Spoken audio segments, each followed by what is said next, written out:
Bayangkan, jika 1 detik tatapan mata saja sanggup menelanjangi dosa paling rahasia yang Anda kubur rapat-rapat seumur hidup. Tidak ada celah untuk berbohong, dan sama sekali tidak ada tempat untuk bersembunyi. Inilah kisah nyata tentang sebuah kekuatan spiritual maha dahsyat yang membuat ribuan prajurit Alit Demak bertekuk lutut, menangis ketakutan dan memaksa Dewan Wali Songo menjatuhkan fatwa mati paling kontroversial dalam sejarah tanah Jawa. Namun sebelum kita menyelam ke dalam misteri mengerikan ilmu laduni Syekh Siti Jenar ini, saya secara khusus ingin mendoakan Anda yang sudah meluangkan waktu mengklik video ini. Semoga hari ini rezeki Anda dimurahkan mengalir deras tiada, henti segala urusan dan pekerjaan Anda dipermudah, serta selalu dijauhkan dari segala mara bahaya. Ayo kita sama-sama ketik amin di kolom komentar di bawah sekarang juga, agar doa baik ini segera terkabul. Dan agar kita bisa terus merangkai dan membongkar kisah-kisah sejarah Nusantara yang penuh teka-teki seperti ini. Pastikan Anda sudah mendukung channel ini. Caranya sangat mudah, cukup klik tombol subscribe dan nyalakan loncengnya. Tenang saja, menekan tombol subscribe itu 100% gratis, tanpa dipungut biaya sepeser pun. Sudah ditekan tombolnya? Baiklah, siapkan mental Anda. Mari kita buka gerbang Padepokan Lemah Abang dan rasakan sendiri ketegangan menatap langsung mata sang pembawa takdir, Syekh Siti Jenar. Suasana pasar Jepara siang itu sungguh riuh, bergemuruh. Terik matahari yang menyengat tidak menyurutkan langkah ratusan manusia yang berlalu lalang, mencari penghidupan di antara deretan lapak pedagang. Di tengah hiruk-pikuk itu berdiri tegak seorang saudagar kaya raya bernama Ki Wiroso. Dia mengenakan jubah sutra yang memantulkan cahaya matahari, tersenyum sangat lebar, sambil membagikan kepingan-kepingan uang tembaga kepada fakir miskin yang berbaris mengular di hadapannya. Semua orang memujinya tiada henti. Semua orang menyanjung kedermawanan sang saudagar, yang seolah-olah adalah utusan dewa penolong bagi mereka yang sedang kelaparan. Namun di antara kerumunan yang bersorak-sorai memuja sang saudagar itu, ada satu sosok yang berjalan menembus pasar dengan ketenangan yang terasa sangat ganjil. Laki-laki itu berpakaian amat sederhana, tidak ada perhiasan yang melekat di tubuhnya. Langkah kakinya begitu ringan, nyaris tanpa suara, menyapu debu-debu jalanan yang kering. Wajahnya memancarkan keteduhan luar biasa, namun sekaligus menyimpan misteri kelam yang tidak akan pernah bisa dijelaskan oleh untayan kata manusia biasa. Dialah Syekh Siti Jenar. Saat langkahnya perlahan mendekati pusat keramaian angin panas, di pasar itu seakan-akan berhenti berhembus. Waktu terasa melambat mencekam pori-pori kulit. Orang-orang di sekitarnya entah mengapa secara otomatis memberi jalan kepadanya tanpa disuruh sedikitpun. Syekh Siti Jenar menghentikan langkahnya tepat di hadapan Ki Wiroso. Tidak ada senyuman yang tersungging di wajah sang syekh, hanya ada ketenangan sedalam palung samudra gelap. Ki Wiroso yang sejak tadi sedang tertawa bangga memamerkan kekayaannya, seketika menghentikan tawanya. Dia menatap orang asing berpakaian lusuh di depannya dengan tatapan mata meremehkan. Namun tepat pada detik saat mata Ki Wiroso bertemu dengan sepasang mata Syekh Siti Jenar, dunia sang saudagar tiba-tiba runtuh berkeping-keping tanpa ampun. Hanya butuh waktu 3 detik saja. 3 detik keheningan yang mengubah segalanya selamanya. Mata Syekh Siti Jenar tidak menatap wajah Ki Wiroso, apalagi memperhatikan pakaian mewahnya. Mata itu seakan-akan membelah daging, menembus tulang tengkorak, dan masuk menusuk langsung ke dalam relung jiwa yang paling rahasia. Di dalam tatapan tajam itu, Ki Wiroso tidak melihat pantulan bayangan dirinya sendiri. Dia justru melihat hamparan lautan darah yang menggenang. Dia mendengar kembali jeritan-jeritan pilu, memohon ampunan yang selama 10 tahun terakhir ini selalu dia kubur rapat-rapat di dasar ingatannya. Syekh Siti Jenar berdiri mematung di tempatnya, namun bibirnya perlahan-lahan terbuka, mengucapkan rentetan kalimat dengan nada pelan, tetapi anehnya terus menggema memekakan telinga setiap orang yang hadir di sana. Uang yang sedang kau bagikan kepada mereka itu sungguh berbau anyir darah Wiroso. Darah dagingmu sendiri yang dengan kejam kau biarkan mengering, membusuk di dasar jurang, hanya demi merampas seluruh harta warisan ini. Hening total. Kesunyian yang mencekam seketika menyelimuti seluruh penjuru pasar Jepara. Kepingan-kepingan uang tembaga yang berjatuhan, berserakan di tanah, terasa membeku kaku. Ki Wiroso melangkah mundur dengan tubuh gemetar. Wajahnya yang beberapa saat lalu tampak merah merona, kini berubah pucat pasi seperti mayat. Napasnya tersengal-sengal putus-putus. Keringat dingin sebesar biji jagung mengucur deras tanpa henti dari pelipisnya, membasahi kerah bajunya. Bagaimana mungkin orang asing misterius ini bisa tahu? Tidak ada manusia di dunia ini yang tahu bahwa 10 tahun lalu, dengan tangannya sendiri, dia tega meracuni kakak kandungnya dan membuang jasadnya ke dasar jurang demi perniagaan keluarga. Tidak ada saksi mata satupun. Rahasia berdarah itu seharusnya telah terkubur abadi bersama jasad sang kakak. Namun mata sang Syekh Siti Jenar terus saja menatapnya tajam, tanpa memberikan ampun. Tatapan yang menelanjangi segala tumpukan dosa, menembus hancur tirai kepalsuan, tanpa terhalang tabir apapun. Itu sama sekali bukan sihir murahan. Itu adalah perwujudan nyata ilmu laduni. Sebuah pengetahuan mutlak yang dititipkan langsung oleh sang pencipta alam semesta. Bagi seorang Syekh Siti Jenar jiwa, setiap manusia bagaikan lembaran-lembaran kitab terbuka yang bisa dibaca, mudah hanya menggunakan mata telanjang. Ampun, ampuni aku. Ki Wiroso tiba-tiba menjatuhkan seluruh tubuhnya yang lemas ke atas tanah berdebu, bersujud tersungkur di bawah kaki. Syekh Siti Jenar sambil menangis, meraung-raung histeris ketakutan. Pertahanan mental yang dia bangun bertahun-tahun hancur lebur, berkeping-keping, hanya dengan menerima satu tatapan mata saja. Sang saudagar meratap sejadi. Jadinya mengakui semua kejahatan masa lalunya di hadapan ratusan pasang mata yang kini balik menatapnya dengan rasa jijik. Syekh Siti Jenar tidak menyentuh tubuh saudagar itu. Dia hanya diam memalingkan wajahnya, lalu kembali melangkah tenang, membelah padatnya kerumunan massa meninggalkan Ki Wiroso yang terus berteriak-teriak meratapi nasib dalam penyesalan yang membakar hangus seluruh jiwanya. Pada hari itu cerita mengerikan tentang mata penembus jiwa menyebar cepat bagaikan kobaran api yang melahap habis padang ilalang kering di musim kemarau. Kabar burung itu melesat jauh melampaui batas pedesaan, menembus tebalnya tembok-tembok kadipaten, hingga akhirnya merayap perlahan masuk mengancam ruang-ruang rahasia di dalam istana Kesultanan Demak.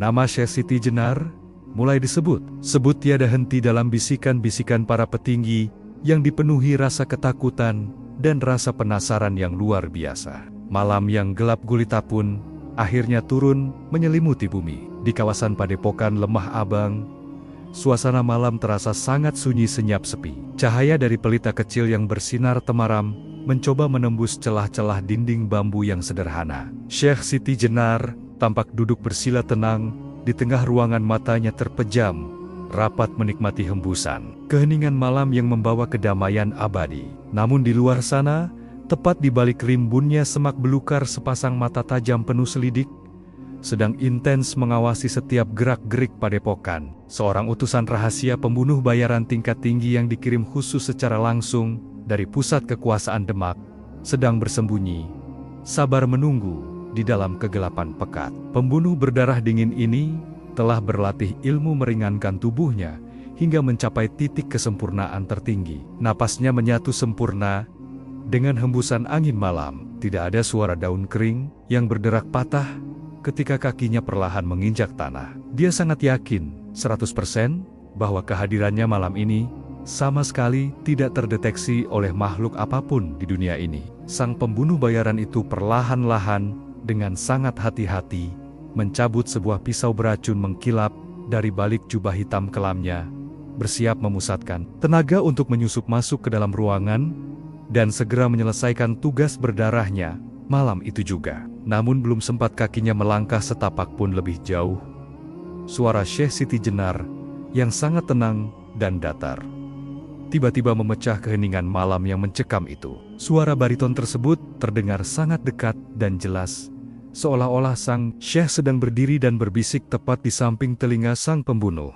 Padahal saat itu posisinya jelas-jelas sedang duduk membelakangi jendela dan berjarak sejauh puluhan tombak. "Masuklah wahai utusan Demak," pisau beracun yang kau sembunyikan di balik bajumu itu, pada akhirnya hanya akan melukai kulitmu sendiri. Berhentilah bersusah payah bersembunyi di dalam bayang-bayang pepohonan, karena sungguh tidak ada satupun kegelapan di alam semesta ini yang bisa menutupi niat busuk di dalam lubuk hatimu. Langkah sang pembunuh bayaran terhenti lumpuh seketika itu juga. Jantungnya berdegup sangat kencang, memompa darah seakan-akan mau meledak menghancurkan tulang rusuknya sendiri. Dia berdiri kaku terpaku di bawah sinar rembulan yang temaram, menyadari sepenuhnya bahwa dirinya baru saja secara tidak sengaja melangkah terperosok ke dalam sebuah permainan mematikan yang tingkatannya sudah jauh melampaui batas-batas nalar akal sehat manusia. Malam itu di Tanah Lemah Abang, sebuah babak baru yang penuh misteri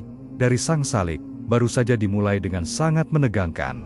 Kabar tentang peristiwa mengerikan di Pasar Jepara itu terbang bagaikan angin puting beliung yang menyapu seluruh pelosok tanah Jawa.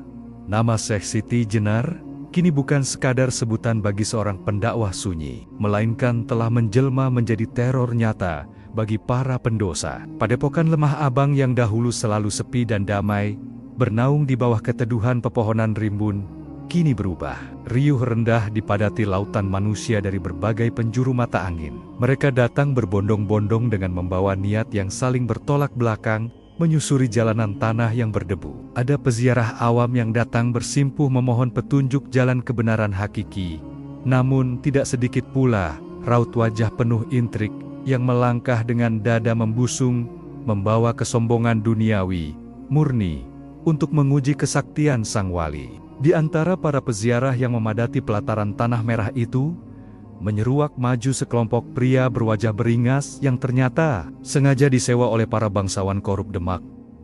Mereka adalah kawanan pembunuh bayaran, berdarah dingin preman-preman pasar, yang hidupnya hanya diisi dengan kekerasan darah dan perampasan harta benda. Tubuh mereka dipenuhi rajah mantra, kebal senjata warisan ilmu hitam masa lalu. Pemimpin mereka seorang raksasa berkepala plontos bernama Ki Sura, melangkah maju, membelah kerumunan peziarah dengan tawa yang menggelegar, meremehkan memekakkan telinga. Dia membawa sebilah golok tajam berukuran sangat besar, yang sudah meminum ratusan darah manusia, berniat mempermalukan Syekh Siti Jenar, tepat di hadapan para pengikut setianya. Ki Sura berteriak lantang menantang sang guru, menudingkan ujung senjatanya yang dingin, tepat ke arah pelataran bambu, tempat Syekh Siti Jenar biasa duduk bertafakur menyendiri. Syekh Siti Jenar perlahan melangkah keluar dari bilik sederhananya, dengan ketenangan yang membekukan aliran darah siapapun yang melihatnya. Beliau sama sekali tidak membawa senjata apapun, murni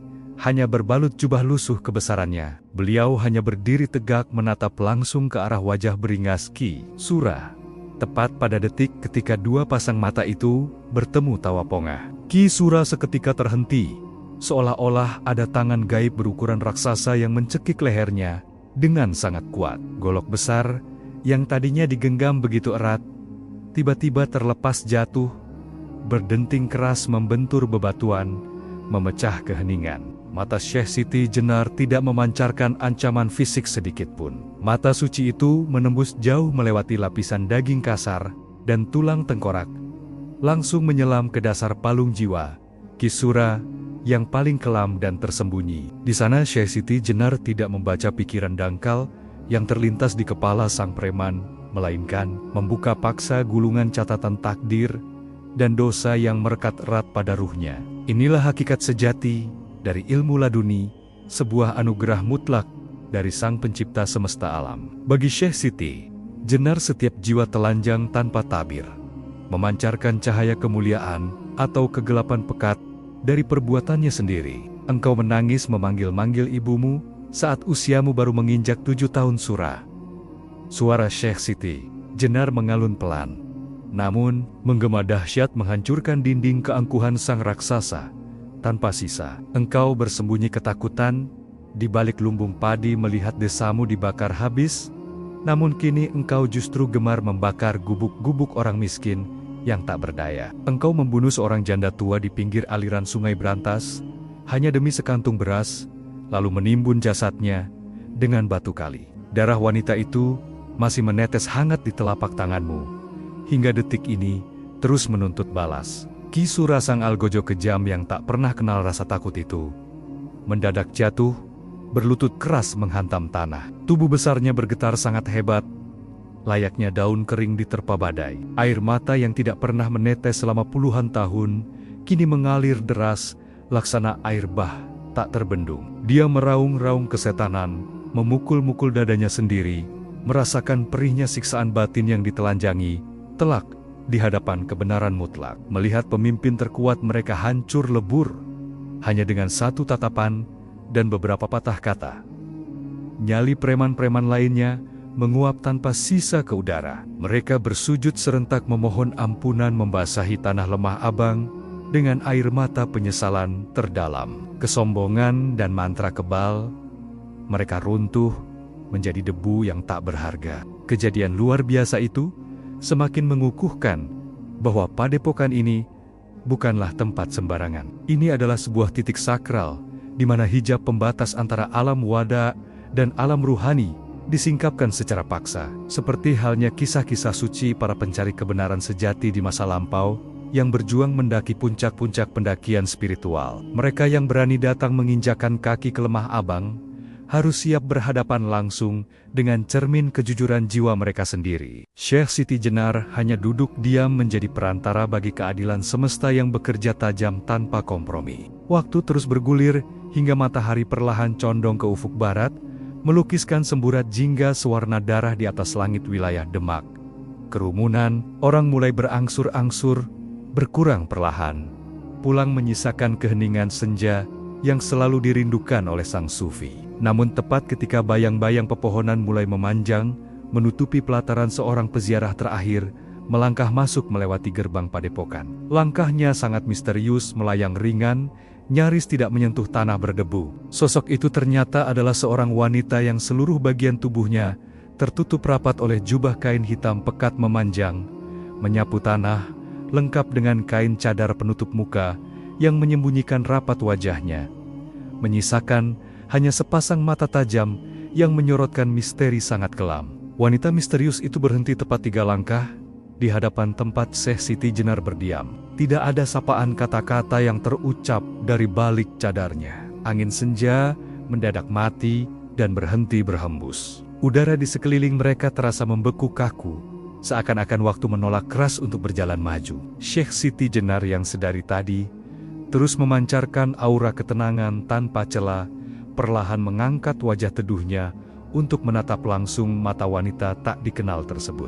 Namun hal yang tak pernah dibayangkan pun terjadi. Untuk pertama kalinya sejak rahasia agung ilmu laduni dibukakan leluasa untuknya, tubuh Syekh Siti Jenar tiba-tiba tersentak mundur 1 langkah ke belakang. Napasnya tertahan sebentar di kerongkongan. Matanya melebar, menyiratkan sebuah keterkejutan batin yang amat sangat dalam dan tidak biasa. Ketika tatapan batinnya mencoba menembus pertahanan jiwa wanita bercadar itu, beliau sama sekali tidak menemukan kilasan memori masa lalu apapun. Beliau tidak melihat coretan, catatan dosa, ataupun pahala yang biasa melekat. Beliau tidak melihat secercah pun cahaya ruh yang secara alamiah selalu bersemayam di dalam dada setiap umat manusia. Di kedalaman balik mata wanita itu, hanya terdapat sebuah ruang kosong yang luar biasa hampa dan sunyi. Sebuah kegelapan total absolut yang menyedot ganas segala bentuk energi kehidupan, layaknya sumur pusaran tanpa dasar.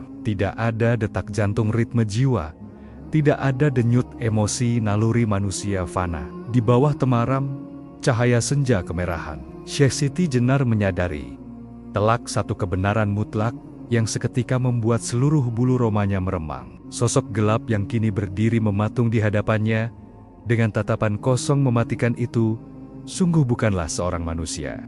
Kabar tentang wanita bercadar yang membawa hawa kematian di padepokan Lemah Abang itu tidak pernah benar-benar terpecahkan. Namun justru semakin menambah tebal kabut misteri yang menyelimuti nama Syekh Siti Jenar. Di balik tembok tebal istana, Kesultanan Demak yang megah dan berwibawa, kehebohan yang terjadi di akar rumput telah memicu gelombang keresahan yang luar biasa di antara para petinggi kerajaan. Ruang pertemuan rahasia Dewan Wali Songo yang biasanya dipenuhi lantunan doa dan kesejukan, kini terasa gerah oleh perdebatan politik dan kekhawatiran yang memuncak. Ajaran Manunggaling Kawula Gusti yang dibawa oleh sang sufi kontroversial itu dianggap mulai melewati batas-batas syariat yang telah disepakati. Apalagi ditambah dengan kemampuan ilmu laduni yang mampu menelanjangi aib dan dosa masa lalu. Siapapun tanpa pandang bulu, para penguasa ketakutan jika gelombang massa yang berbondong-bondong memuja Syekh Siti Jenar akan berujung pada pemberontakan yang mengguncang stabilitas singgasana Demak. Kecemasan itu memaksa Dewan Tertinggi untuk mengambil sebuah keputusan rahasia yang sangat krusial. Mereka tidak bisa gegabah mengirim pasukan bersenjata, karena hal itu hanya akan memicu pertumpahan darah dan simpati publik yang semakin besar kepada Lemah Abang. Sebagai gantinya, dikirimlah seorang Telik Sandi atau mata-mata tingkat tinggi yang rekam jejaknya sangat melegenda di dunia bawah tanah keraton. Pria itu bernama Kyu Kebo Kenanga. Dia bukanlah prajurit biasa, melainkan seorang bangsawan cerdas dan cendekiawan Linuwih yang telah ditempa dengan berbagai macam tirakat penutup batin tingkat sempurna. Selama bertahun-tahun Kebo Kenanga melatih jiwanya di lereng-lereng sunyi pegunungan untuk menguasai ilmu mematikan gelombang pikiran. Dia mampu membuat jiwanya kosong melompong seperti cermin datar yang tidak memantulkan bayangan apapun, sehingga tidak akan ada satu orang pun, bahkan yang memiliki kesaktian setinggi langit sekalipun, yang bisa membaca niat asli di dalam dadanya. Dengan menyamar sebagai seorang pengembara lusuh yang haus akan dahaga spiritual, Kebo Kenanga berjalan menunduk memasuki gerbang Padepokan Lemah Abang. Wajahnya dibuat sepucat mungkin, memancarkan raut keputusasaan seorang manusia yang telah lelah mencari Tuhan. Di tengah kerumunan murid yang sedang khusyuk menyimak wejangan Kebo Kenanga duduk bersila dengan sikap tawaduk yang nyaris sempurna. Ketika giliran dirinya berhadapan langsung dengan Syekh Siti Jenar, sang Telik Sandi itu memusatkan seluruh energi murninya untuk mengunci rapat-rapat pintu batinnya. Dia membiarkan matanya beradu pandang dengan mata sang wali yang terkenal, mampu menembus jiwa tersebut. Jantung Kebo Kenanga berdegup kencang, namun wajahnya tetap datar, sedatar air telaga yang tenang. Syekh Siti Jenar menatap tajam ke dalam bola mata Kebo Kenanga cukup lama. Keheningan yang sangat mencekam kembali menyelimuti ruangan bambu itu, seakan-akan mengulangi kengerian yang selalu terjadi setiap kali sang guru membaca dosa para tamunya. Namun sungguh di luar dugaan, Syekh Siti Jenar perlahan-lahan menarik napas panjang dan justru mengulas sebuah senyuman yang sangat hangat. Tidak ada rahasia kelam yang dibongkar, tidak ada aib berdarah yang diteriakkan di hadapan para murid lainnya. Syekh Siti Jenar mengusap bahu Kebo Kenanga dengan lembut, menyambutnya layaknya seorang anak yang baru saja kembali ke pelukan ayahnya. Sang guru seolah-olah sama sekali terpedaya oleh benteng pertahanan batin yang dibangun dengan sangat apik oleh sang mata-mata. Kebo Kenanga menghembuskan napas lega di dalam hati, merasa menang karena penyamarannya terbukti berhasil melewati ujian paling mengerikan di tanah Jawa. Hari berganti hari, minggu berganti minggu. Kebo Kenanga hidup berbaur dengan para pengikut setia di Lemah Abang, memakan makanan yang sama, tidur di atas tikar pandan yang sama, dan ikut melantunkan dizikir di pertengahan malam buta. Siang harinya, dia dengan cermat mengamati setiap gerak-gerik. Syekh Siti Jenar mencatat setiap kalimat wejangan yang dianggap menyimpang dari ajaran resmi kerajaan, dan menghitung kekuatan riil jumlah pasukan tidak resmi yang bersiaga di padepokan. Semua informasi krusial itu disimpannya rapi di dalam otaknya, yang cerdas, menunggu waktu yang tepat untuk dilaporkan kembali ke Keraton Demak. Dia merasa dirinya adalah dalang tak kasat mata, yang sedang mengendalikan nasib Lemah Abang dari dalam bayang-bayang. Hingga tibalah malam. Di penghujung bulan pertama penyamarannya, angin malam berhembus, dingin menusuk tulang menyusup masuk melalui celah-celah. Dinding bilik tempat Kebo Kenanga menyendiri. Di bawah cahaya temaram lampu minyak, sang mata-mata merasa sudah mengumpulkan bukti yang cukup kuat untuk menyeret Syekh Siti Jenar ke tiang gantungan pengadilan agama. Dengan sangat hati-hati, dia mengeluarkan sebuah gulungan perkamen kosong yang terbuat dari kulit domba pilihan dan sebotol tinta rahasia dari balik lipatan bajunya. Dia berniat menuliskan laporan intelijen pertamanya yang akan dikirimkan melalui burung merpati pos keesokan harinya sebelum fajar menyingsing. Kebo Kenanga membuka ikatan tali perkamen itu, perlahan-lahan menahan napas, agar tidak menimbulkan suara sedikit pun. Namun ketika gulungan kulit domba itu terbentang lebar di atas meja kayu, matanya seketika terbelalak lebar, nyaris melompat keluar dari sarangnya. Darahnya mendadak berdesir hebat membeku di dalam urat nadinya. Jantungnya seakan-akan berhenti berdetak saat itu juga. Perkamen yang seingatnya kosong melompong putih bersih itu, kini telah dipenuhi oleh deretan tulisan tangan yang sangat rapi dan indah. Tinta hitam yang mengering di atas kulit domba itu membentuk sebuah pesan singkat, namun memiliki daya hancur yang jauh lebih mematikan daripada tebasan ratusan pedang pusaka sekalipun. Tulisan itu berbunyi sangat jelas, menyapa relung jiwanya yang paling dalam. Kebo Kenanga, mengapa engkau harus bersusah payah membohongi hatimu sendiri hanya demi memuaskan ketakutan dan perintah seorang raja?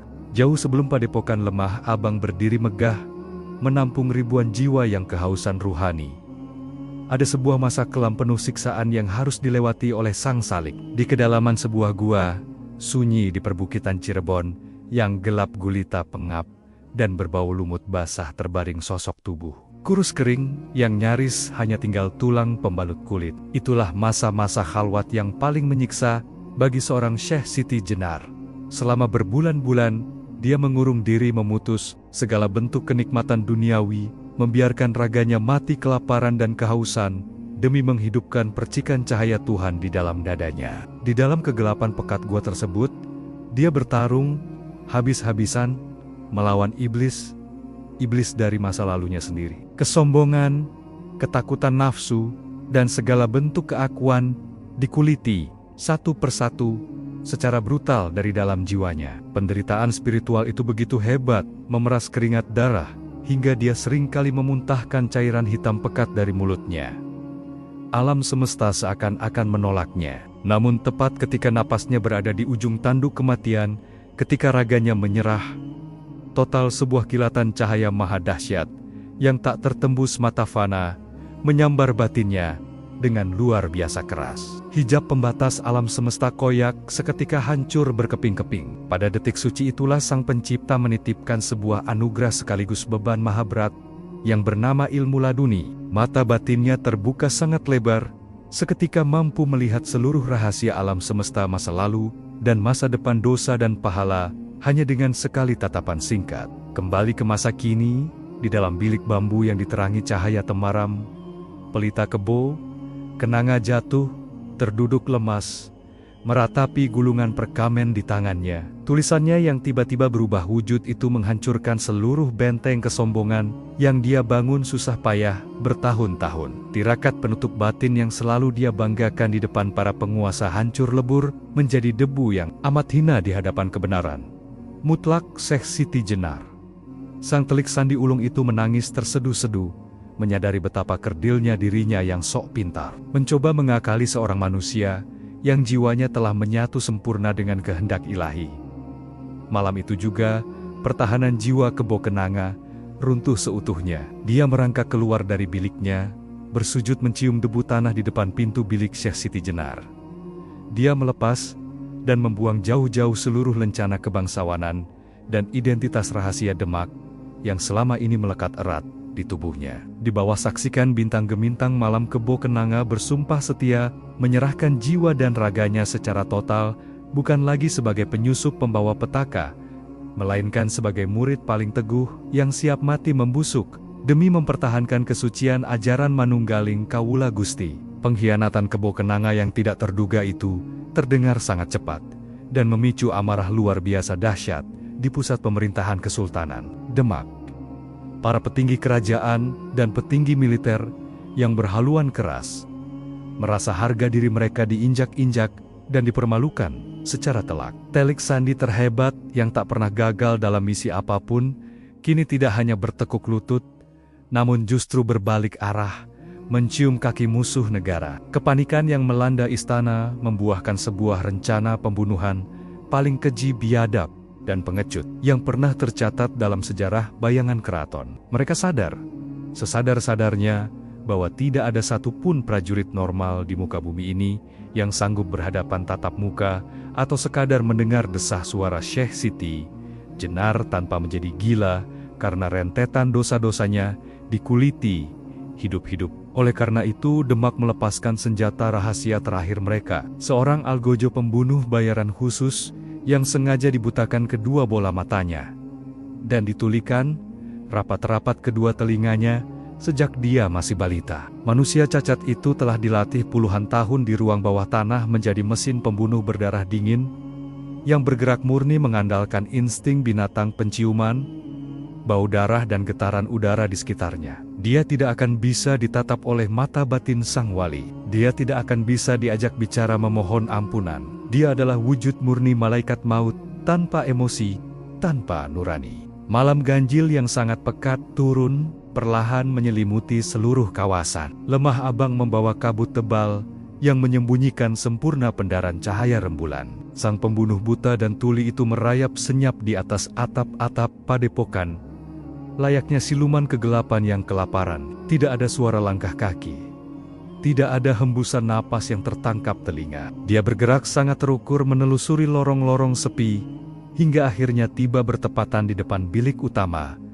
tempat Syekh Siti Jenar sedang khusyuk bermurakabah, menyatukan diri dengan Sang Khalik. Sang mesin pembunuh menyelinap masuk menembus celah pintu, memegang erat sebilah pedang pusaka melengkung, yang pendar ketajamannya sanggup membelah sehelai rambut yang melayang jatuh dari udara. Dia berdiri kaku tepat di belakang punggung sang guru yang sedang duduk bersila tenang membelakanginya, seolah-olah sama sekali tidak menyadari kehadiran maut di belakang lehernya. Mengandalkan getaran napas halus, targetnya sang algojo mengangkat pedangnya tinggi-tinggi, mengumpulkan seluruh tenaga mematikan di kedua urat lengannya yang kekar. Tanpa ada jeda keraguan sedikit pun, pedang itu diayunkan sangat keras, mendesing tajam membelah udara, kosong menargetkan langsung leher sang wali suci. Suara tebasan membelah daging dan mematahkan tulang terdengar sangat mengerikan, memecah kesunyian malam jahanam itu. Darah segar berwarna merah pekat menyembur deras ke udara. Dengan suara menggelegak memuncrat melukis warna kematian mengotori dinding-dinding. Anyaman bambu menetes deras, jatuh membasahi lantai tanah merah padepokan Lemah Abang. Bau anyir darah seketika menggenang, memenuhi ruangan bilik bambu yang sempit itu. Sang pembunuh bayaran buta dan tuli berdiri mematung dadanya naik turun, dengan napas memburu, setelah mengerahkan seluruh sisa tenaga dalam tebasan mematikan tadi. Dia tersenyum menyeringai puas, meyakini bahwa tugasnya memenggal kepala sang wali sesat telah tuntas. Namun perlahan-lahan hawa dingin yang amat sangat ganjil mulai merayap naik dari telapak kakinya, menjalar menyelimuti tulang punggungnya. Darah kental yang tadi membasahi wajah dan tangannya, tiba-tiba mengering dan berubah wujud menjadi kelopak-kelopak bunga melati putih yang berguguran luruh ke lantai tanah. Udara di sekitarnya mendadak harum semerbak memabukkan, sama sekali tidak menyisakan aroma kematian yang biasa dia cium. Sang algojo meraba-raba lantai, dengan tangan gemetar mencari-cari raga korbannya.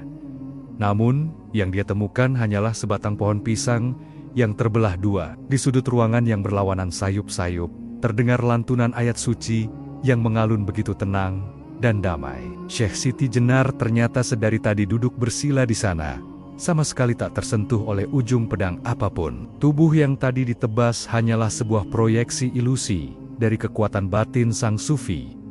Tingkat tinggi sebuah bayangan kosong yang sengaja diciptakan untuk menipu indera binatang sang pembunuh. Untuk pertama kalinya dalam hidupnya sang malaikat maut, tanpa emosi itu, menjatuhkan pedangnya, bergetar ketakutan, menyadari bahwa yang dia hadapi bukanlah manusia, melainkan manifestasi dari kehendak alam semesta itu sendiri.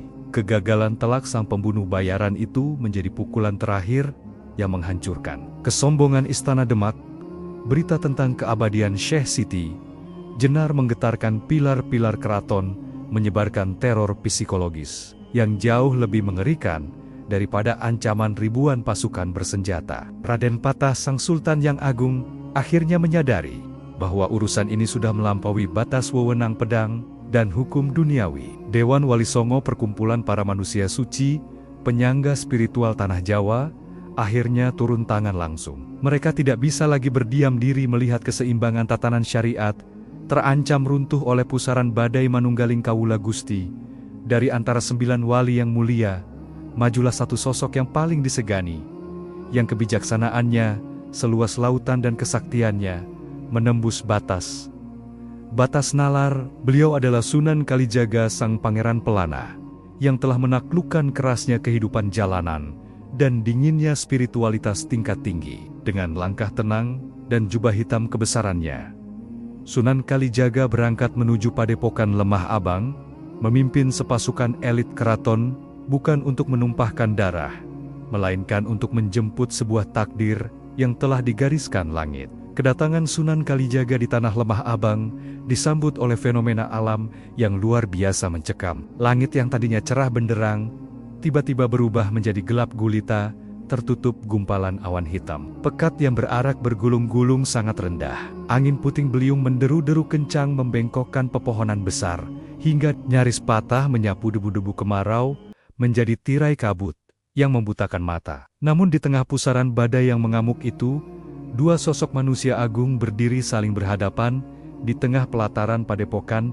tanpa bergeser, walau hanya 1 inci. Syekh Siti Jenar dan Sunan Kalijaga, dua pilar kebenaran dengan jalan yang berbeda, kini bertemu muka. Ribuan murid Lemah Abang dan pasukan Demak yang mengepung tempat itu menahan napas lumpuh total oleh tekanan aura spiritual yang berbenturan sangat dahsyat di udara. Tidak ada satupun senjata yang dihunus, tidak ada satupun kuda-kuda silat yang dipasang. Pertarungan antara dua wali besar ini terjadi di ranah yang tidak kasat mata, membelah ruang dimensi batin yang tersembunyi. Mereka hanya diam membisu, beradu tatap mata yang memancarkan cahaya menyilaukan. Di dalam dimensi spiritual yang sunyi itu, terjadi sebuah dialog tingkat tinggi.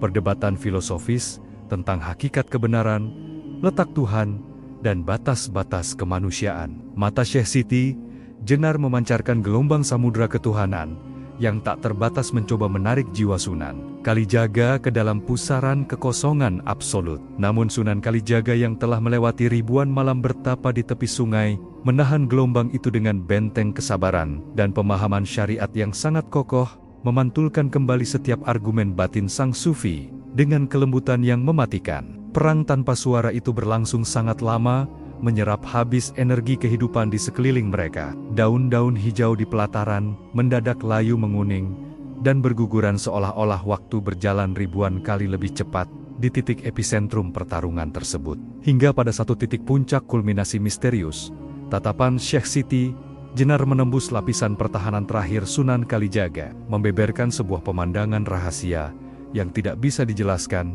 dengan bahasa umat manusia. Mulut Sunan Kalijaga tertutup rapat, namun dadanya bergemuruh hebat, bergetar menahan luapan emosi suci yang menghantam dinding sanubarinya. Perlahan-lahan, di tengah badai angin yang menderu, sebulir air mata bening menetes jatuh dari sudut mata sang Sunan, membasahi pipinya yang tegas. Air mata itu bukanlah tanda kekalahan, melainkan simbol pengakuan dan penghormatan tertinggi dari satu jiwa linuwih kepada jiwa linuwih lainnya. Sunan Kalijaga memalingkan wajahnya memutus adu tatap mata tersebut, lalu membalikkan badannya dengan sangat perlahan. Badai angin seketika berhenti berhembus, menyisakan keheningan magis yang membekukan waktu. Sunan Kalijaga berjalan gontai melewati barisan pasukannya yang kebingungan menatap lurus ke arah gerbang keraton Demak yang jauh di sana. Dengan suara yang berat dan bergetar menahan isak tangis tertahan, beliau memberikan perintah mutlak yang akan dicatat selamanya dalam lembaran sejarah kelam tanah Jawa.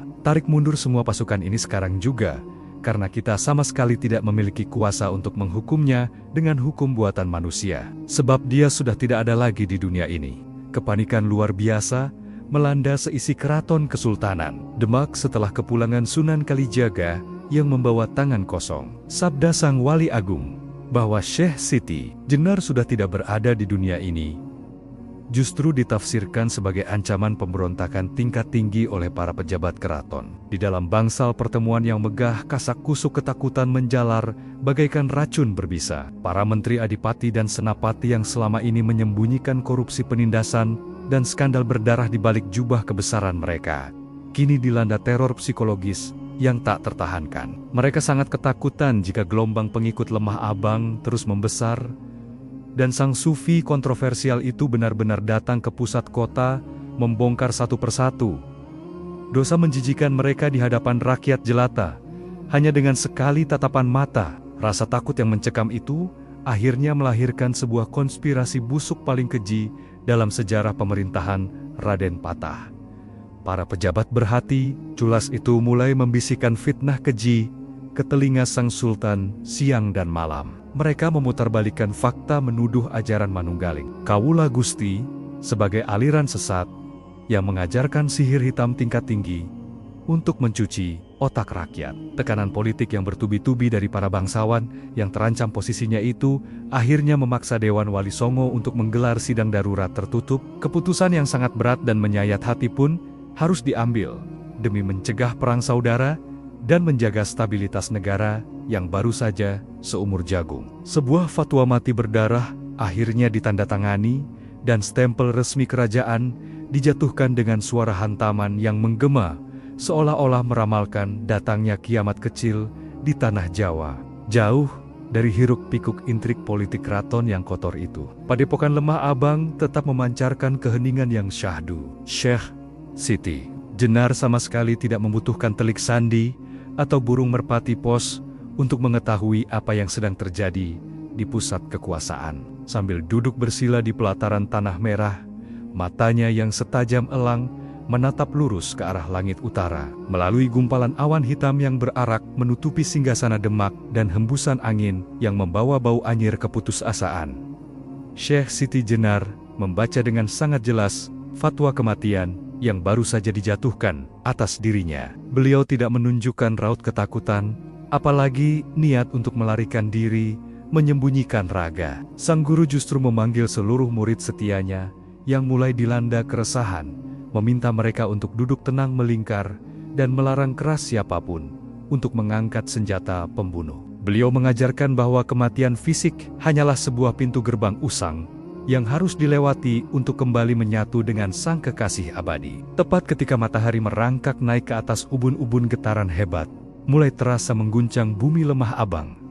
Suara derap langkah kaki ribuan prajurit Demak berbaju zirah lengkap terdengar bergemuruh seperti auman naga yang kelaparan merobek kedamaian padepokan. Ratusan kuda perang meringkik beringas, disusul oleh kilatan cahaya yang memantul dari ujung tombak pedang dan ribuan anak panah yang siap dilepaskan. Pasukan elit kerajaan itu mengepung rapat setiap jengkal tanah Lemah Abang, tidak menyisakan satupun celah untuk meloloskan diri. Di barisan paling depan, sang komandan pasukan mengangkat pedangnya tinggi-tinggi menginstruksikan barisan pemanah untuk menarik tali busur mereka hingga tegang maksimal, menargetkan langsung dada setiap makhluk hidup yang berani melawan. Di tengah ketegangan yang sanggup menghentikan detak jantung itu, pintu utama bilik bambu padepokan terbuka perlahan-lahan. Suasana mendadak hening seketika. Syekh Siti Jenar melangkah keluar seorang diri, tanpa pengawalan, tanpa senjata dan tanpa perisai pelindung apapun. Jubah putihnya yang sederhana berkibar pelan, tertiup angin siang yang terasa kering kerontang. Beliau melangkah tenang membelah barisan murid-muridnya yang menangis tertahan, lalu berhenti tepat di garis depan, berhadap-hadapan langsung dengan ribuan mata panah tajam yang siap mencabut nyawanya kapan saja. Panah!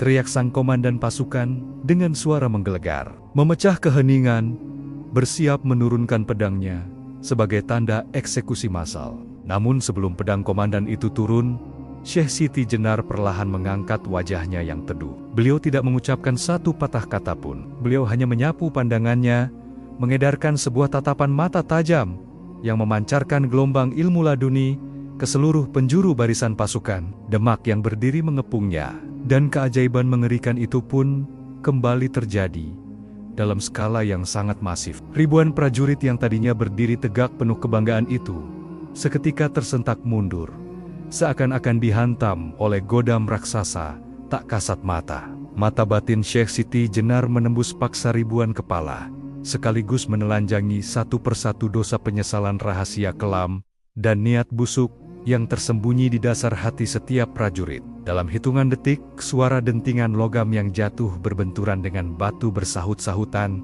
memenuhi udara. Ratusan busur panah terlepas begitu saja dari genggaman tangan-tangan yang kini bergetar hebat. Pedang-pedang terhunus dijatuhkan ke tanah berdebu. Ribuan prajurit gagah berani itu jatuh berlutut, meremas rambut mereka sendiri, meraung-raung menangis, sejadi-jadinya menghadapi bayangan dosa-dosa mereka yang dibangkitkan hidup oleh satu tatapan mata Sang Wali Agung. Komandan pasukan yang tadi berteriak lantang, kini terisak-isak di atas tanah, tak mampu mengangkat wajahnya yang basah oleh air mata, penyesalan yang membakar jiwa. Pasukan Demak hancur lebur, bukan oleh sabetan pedang atau sihir mematikan, melainkan oleh cermin kejujuran hati nurani mereka sendiri, yang tak sanggup menanggung beratnya kebenaran ilahi. Kabar hancurnya mental ribuan prajurit elit Demak di pelataran Lemah Abang memicu keheningan yang amat mencekam di pusat kerajaan. Namun, alih-alih melarikan diri menjauh dari pusaran maut, Syekh Siti Jenar justru melangkah tenang, menyusuri jalan setapak menuju ibu kota kesultanan, Demak. Beliau menyerahkan raganya secara sukarela murni, karena kesadaran spiritual tingkat tinggi, bahwa waktu untuk membuang cangkang kasarnya telah tiba. Tidak ada borgol besi yang mampu mengikat tangannya.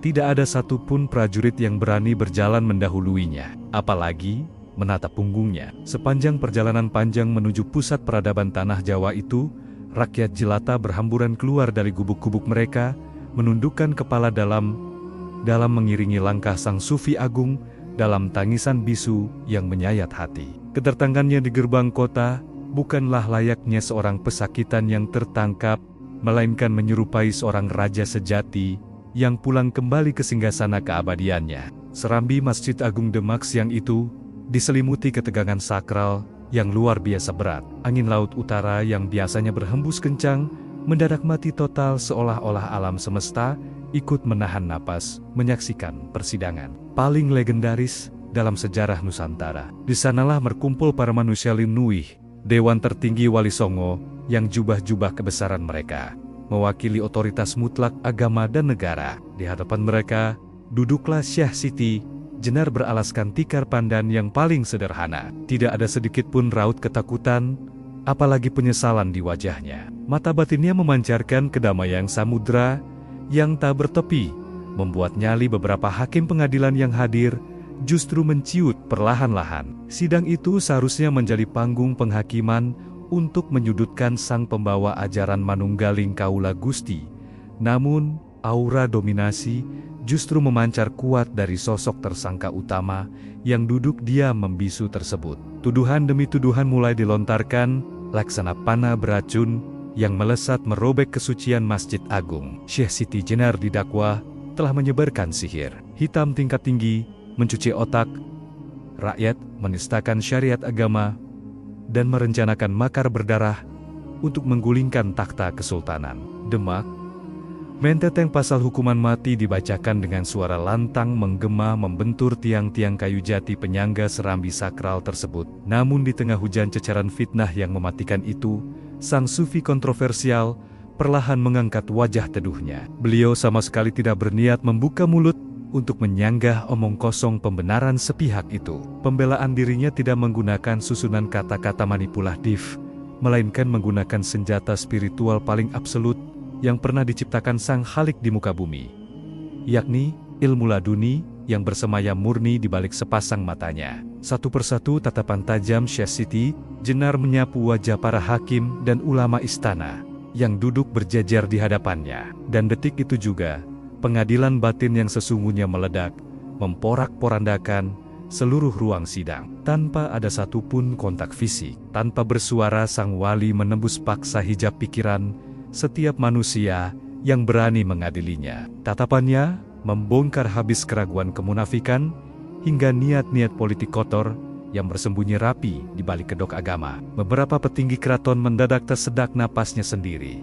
Wajah mereka seketika pucat pasi menahan malu yang luar biasa saat mata sang sufi secara gaib memutar kembali memori-memori kelam tentang keserakahan harta dan perebutan kekuasaan yang selama ini mereka tutupi. rapat-rapat dari umat, Syekh Siti Jenar membuktikan dengan sangat telak bahwa apa yang dimilikinya sama sekali bukanlah sihir hitam atau tipu daya iblis, melainkan cahaya kebenaran mutlak yang bertugas menelanjangi segala bentuk kepalsuan jiwa manusia di dunia fana ini. Ruang sidang Serambi Masjid Agung Demak seketika berubah menjadi arena siksaan psikologis bagi mereka yang menyimpan bangkai di dalam dadanya. Suara lantang para penuduh perlahan mereda, menghilang di udara tergantikan oleh isak tangis tertahan dan keringat dingin yang mengucur deras dari pelipis mereka yang dihakimi balik oleh tatapan itu. Namun di antara kekacauan batin yang melanda para pejabat Dewan tertinggi, Wali Songo tetap memegang teguh batas-batas tatanan syariat demi mencegah kehancuran pemahaman masyarakat awam yang belum siap menerima mabuk spiritual sedalam itu. Keputusan final tidak bisa lagi ditunda mundur meskipun sebagian besar hati nurani mereka bergejolak sangat hebat menyaksikan pendaran kebenaran hakiki yang terpancar terang dari raga sang tersangka. Hukuman pamungkas harus segera dijatuhkan untuk meredam gelombang badai kebingungan umat yang semakin beringas dan tidak terkendali di luar tembok masjid. Suara ketukan keras palu sidang berdentang memecah keheningan yang mencekik, menjatuhkan vonis hukuman mati tak terelakkan yang tidak bisa lagi diganggu-gugat. Seluruh hadirin menundukkan kepala, tidak sanggup menanggung beratnya takdir sejarah yang baru saja diukir paku dengan genangan. Darah tak kasat mata tersebut. Namun di tengah putusan maut yang mengunci nasib lehernya Syekh Siti Jenar justru mengulas sebuah senyuman yang teramat manis murni dan penuh kedamaian abadi. Beliau memandang lurus, menembus jua-jua lelah yang ketakutan di depannya, lalu melepaskan sebuah kutipan pamungkas yang nada suaranya sangat pelan, namun daya hancurnya akan terus menggema abadi, menghantui sanubari keraton Demak selama ratusan tahun ke depan. Kalian semua yang duduk dengan angkuh di ruangan ini, sungguh hanya memiliki setitik kuasa, tak berarti untuk mencabik-cabik cangkang. Kasarku, yang memang sudah lapuk ini namun aku tantang nyali di dasar lubuk hati kalian. Sanggupkah kalian membalas tatapan mataku ini saat ruhku benar-benar lepas dari raganya nanti? Hari eksekusi yang dijanjikan akhirnya tiba menjemput takdir. Langit di atas alun-alun Kesultanan Demak tampak sangat pucat, seolah-olah enggan memancarkan cahaya matahari untuk menyaksikan sebuah tragedi spiritual terbesar di tanah Jawa. Angin yang biasanya berhembus, membawa hawa panas kemarau, kini terasa dingin menggigit. Tulang seakan-akan alam semesta sedang berduka atas kebodohan manusia fana. Ribuan pasang mata mulai dari rakyat jelata prajurit bersenjata lengkap, hingga para bangsawan berkerumun rapat menahan napas dalam keheningan yang luar biasa mencekam. Di tengah lapangan luas itu telah disiapkan sebuah panggung kayu jati kokoh, berlapis karpet merah, tempat di mana sang sufi, Agung Syekh Siti Jenar akan mengakhiri perjalanan kasarnya di dunia fana ini. Beliau diikat erat di sebuah tiang tebal, namun raut wajahnya sama sekali tidak menampakkan secercah pun ketakutan atau penyesalan. Matanya ditutup selembar kain sutra hitam pekat sesuai dengan prosedur hukuman mati dari istana kerajaan, agar tatapan maut ilmu laduni miliknya tidak memakan korban jiwa dari pihak eksekutor maupun dewan hakim. Sang algojo yang ditunjuk untuk melaksanakan tugas berdarah ini bukanlah sembarang prajurit atau pembunuh bayaran, melainkan Sunan Kudus sendiri, seorang wali agung yang ketegasan syariatnya tak tertandingi di seluruh negeri. Sunan Kudus memegang erat keris pusaka berdapur mematikan yang bilahnya berlekuk tajam dan telah diberi doa-doa penembus raga. Langkah kaki Sunan Kudus terdengar mantap menaiki anak tangga panggung, namun di balik jubah kebesarannya, beliau menanggung beban batin yang sangat berat, menyadari sepenuhnya bahwa yang akan ditikamnya hari ini bukanlah seorang pendosa kotor, melainkan seorang manusia suci yang jalannya terlampau sunyi misterius dan terlalu dalam untuk bisa dipahami oleh orang-orang awam. Ketika ujung keris pusaka itu perlahan-lahan diangkat tinggi, menargetkan dada kiri sang pesakitan suara paraunan tenang, Syekh Siti Jenar mendadak memecah kesunyian, memohon satu permintaan terakhir yang menggetarkan sanubari setiap nyawa yang mendengarnya di lapangan itu. Lepaskan penutup mataku ini wahai saudaraku, karena aku sungguh ingin menatap wajah para pencari Tuhan untuk yang terakhir kalinya sebelum raga lapuk ini hancur lebur menjadi debu tanah. Permintaan yang terucap pelan itu seketika mengundang bisik-bisik kepanikan luar biasa dari barisan prajurit yang masih trauma mengingat hancurnya mental mereka di Lemah Abang beberapa waktu lalu. Namun Sunan Kudus dengan kewibawaannya yang absolut dan tak terbantahkan mengangguk pelan, memberikan isyarat kepada penjaga untuk segera membuka ikatan kain hitam tersebut. Detik ketika kain itu terjatuh bebas ke lantai panggung seluruh hadirin bersiap menutup mata mereka, rapat-rapat ketakutan setengah mati akan dikuliti dosa-dosanya di hadapan publik. Namun hal yang terpancar dari sepasang mata Syekh Siti Jenar pada detik-detik pamungkas itu sama sekali bukanlah tatapan penghakiman yang mengerikan. Mata batin yang tadinya sanggup meruntuhkan keangkuhan para penguasa lalim itu, kini justru memancarkan gelombang cinta kasih, empati dan kedamaian agung yang luar biasa sejuk. Tatapannya menyapu lembut seluruh kerumunan yang bergetar membelai jiwa. Jiwa rapuh penuh dosa itu dengan kasih sayang samudra yang tak bertepi. Rasa takut masa seketika menguap tanpa sisa, digantikan oleh air mata keharuan tulus yang menetes serentak ke tanah berdebu tanpa ada satupun aba-aba komando. Sunan Kudus memejamkan mata, menundukkan wajahnya, menghembuskan napas panjang menyebut asma Allah, lalu menusukkan keris pusaka itu dengan satu gerakan, mematikan tepat menembus jantung Syekh Siti Jenar.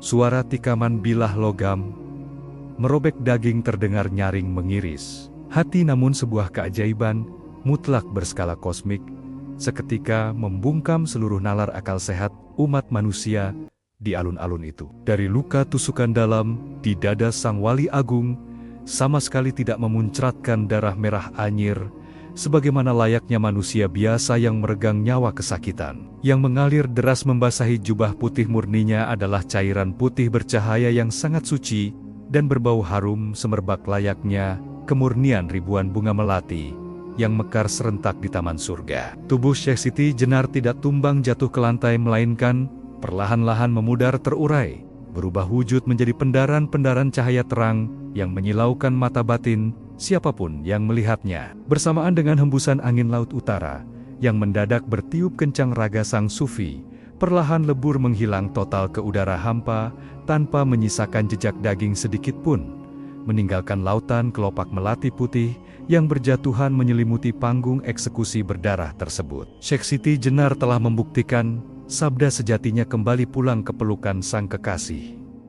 Abadi merengkuh takdir manunggaling Kawula Gusti dengan cara yang paling agung, indah, dan tak terbantahkan oleh dogma apapun. Berpuluh-puluh tahun kemudian, bayang-bayang legenda kekuatan jiwa dari tanah Lemah Abang itu tidak pernah benar-benar mati tenggelam dimakan waktu, melainkan terus hidup dan bernapas secara diam. Diam di dalam urat nadi spiritualitas masyarakat Jawa, di sebuah serambi surau kecil di pelosok pedesaan Demak, yang jauh dari hiruk-pikuk keraton. Seorang santri muda sedang tertunduk gemetar menahan takut, mencoba berbohong merangkai kata-kata palsu untuk menutupi kesalahannya, mencuri sebagian uang sedekah surau di hadapan sang guru ngaji. Sang guru tua, yang merupakan salah satu pewaris rahasia ajaran batin masa lalu itu, tidak memarahi, tidak mengutuk atau memukulnya dengan sebatang rotan. Beliau hanya perlahan mengangkat wajah keriputnya, lalu menatap kedua bola mata santri muda penipu itu